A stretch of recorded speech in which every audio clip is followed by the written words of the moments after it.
বর্তমান সময়ে কুকুর বিড়াল পালন করা, তাদেরকে বিছানায় নিয়ে ঘুমানো, তাদের জড়িয়ে ধরে সেলফি তোলা একটা ট্রেন্ড হয়ে গেছে।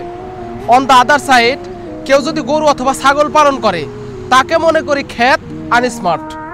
সম্পূর্ণ ভিডিওটা না দেখে কেউ মন্তব্য করবেন না। মনে করেন আপনার বাড়িতে কুকুর আছে, বিড়াল আছে, গরু আছে। আপনার বাবা অথবা মা অসুস্থ, আপনার বাবা অথবা মাকে চিকিৎসা করানোর জন্য পর্যাপ্ত টাকা আপনার বাসায় নাই। আপনার বাড়িতে থাকা কুকুর, বিড়াল, গরুর কোন প্রাণীটা আপনার উপকারে আসবে? ডেফিনেটলি গরু। তাহলে গরু এবং ছাগল যে পালন করলো, সে খ্যাত হলো কিভাবে, সে আনস্মার্ট হলো কিভাবে? শোনেন, অতীত ভুলে যায়েন না।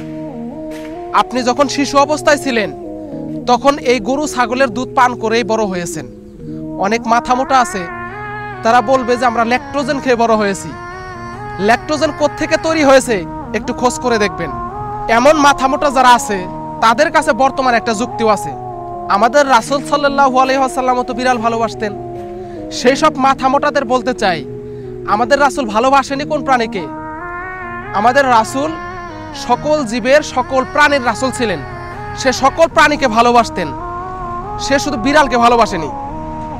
তার মানে এই না আমি কুকুর এবং বিড়ালকে আঘাত করতে বলতেছি। কুকুর বিড়ালকে আমিও ভালোবাসি।